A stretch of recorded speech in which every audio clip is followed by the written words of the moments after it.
tutorial is going to cover expressions in Java. Before we begin, make sure you have Java and the Java JDK download on your computer. You can run java-version in your terminal to check. Also make sure you have IntelliJ downloaded on your computer. Some vocab. An operator combines multiple values or expressions. Some examples would be a plus, a minus, divides, times, and then the modulo. And an expression is a combination of values and or operations that result in a new value. So this is an example of a pretty complicated expression. 7 plus 2 times 6. I'm sorry, I'm getting the order of operations wrong. But this is an expression. So the modulus operator. Modulus is a way to get the division remainder between two numbers. So for an example, 14 modulus 3 is 2, since 3 times 4 plus 2 is 14. 2 is the remainder you would get if you divided 14 by 3. 8 mod 2 is 0, and so modding anything that goes into the first number evenly will always give you 0. Since 2 goes evenly into 8, there's no remainder.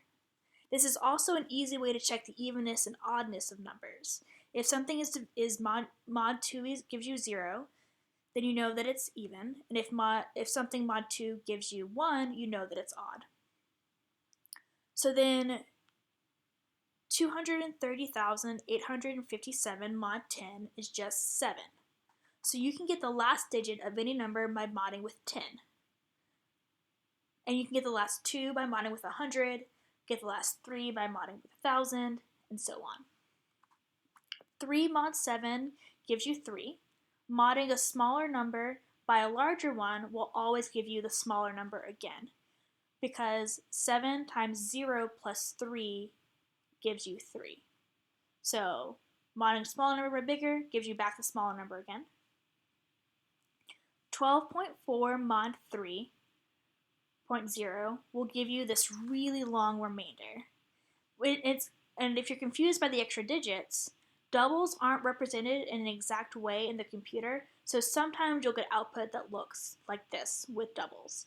And as I said, that's just because doubles aren't exactly precise in the computer because of the way they're represented in the ones and zeros underneath the hood. Integer division. When two ints are divided, the result is another int that is the exact number of times one number goes into the other. So 21 divided by 5 with integer math will give you just 4, since 4 times 5 is 20, and you can't go in another time, so it's just the 4. 84 divided by 10 is 8. 30 divided by 6 is 5, just like you would expect, and then 8 divided by 9 is 0. So anytime you have a smaller number that's divided by a bigger number, you'll get 0 back in. And if you want to get exact division with integers, you'll need to cast one of them to a double. And casting just looks like you putting the type that you want the number to be forced to in parentheses. And then after that, it'll act like that other type. So casting to a double with 21 divided by 5 will give you actually 4.2, which is what you would expect it to give you. So here's the operator precedence, and it's PIMDAS. So it's please excuse my marvelously deranged Aunt Sally. And this extra M comes from modulus. So just like with basic algebra, you do parentheses first, then exponents, then multiplication, modulus, and division. And those have the same precedence, so they're just applied left to right. And then addition and subtraction have the same precedent, so you apply them left to right. Printing variables / expressions with words. When you are printing variables or expressions with words, you must always include a plus between the variable and or expression and the words in quotes. You will get compile errors otherwise.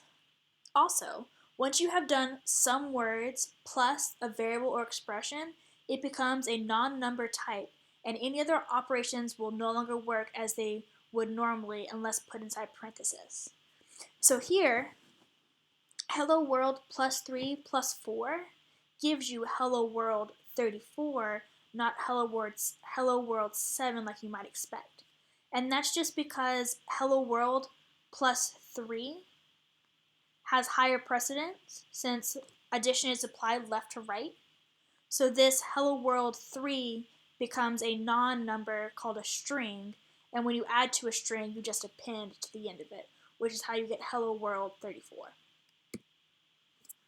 So let me split the screen for this practice problem. So what it wants you to do is write a program to calculate your total at a restaurant based on the subtotal. You must calculate both tax and tip and add them to the subtotal to get your final total. Print information as though it was a normal receipt. And in this case, we want tax to be 8%, and the tip will be 15% of the subtotal after tax has been added. And the hint here is to use variables along the way to hold your intermediate values. So I'm going to go over here and right click and do new Java class, and I'm going to call this expressions. Double click to make that left pane go away, and as always, public static void main string args. Okay, so first things first, I want to create a double subtotal. So double subtotal equals, and I'm going to make the math easy for now and make this $100. So next I need tax. So I'm going to say double tax percent equals, and this is going to be 0.08 since it's just 8%.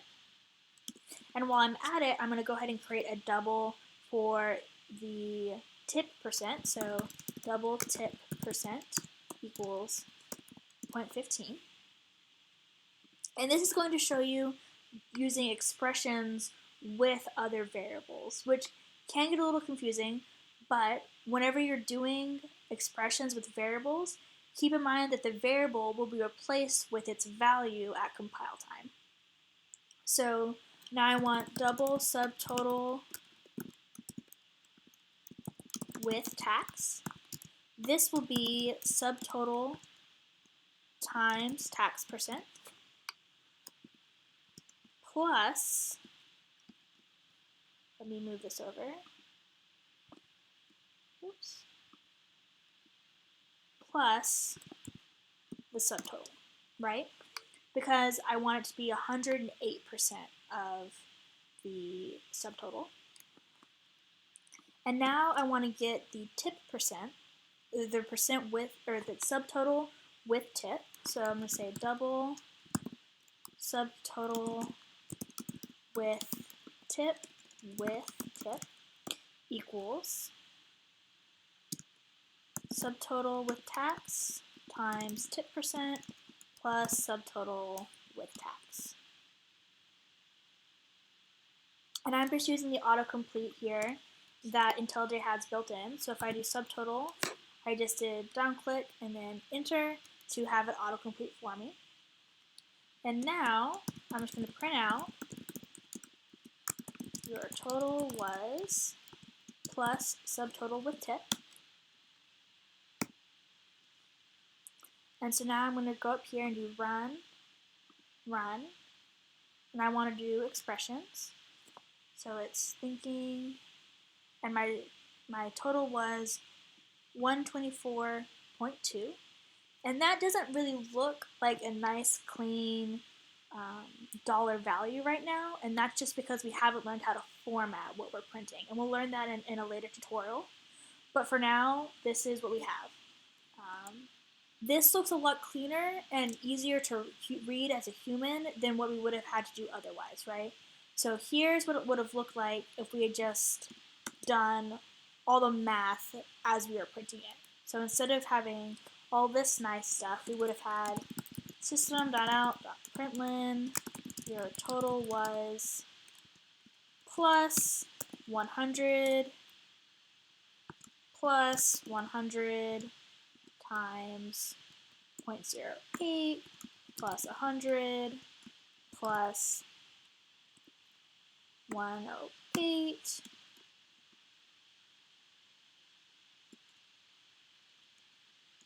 sorry, I did this wrong.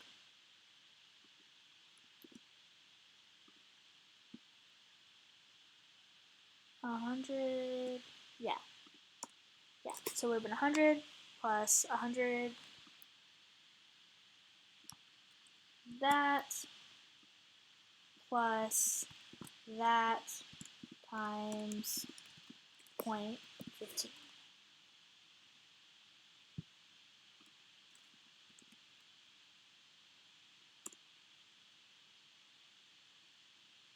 Yeah.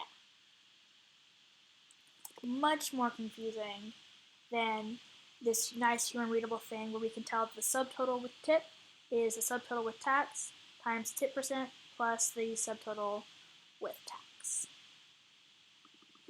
And that's the nice part about having variables is you can put names to the values that you're using, the numbers or the single characters, so that way you know exactly what's going on the whole time. And that's it. I hope that was helpful.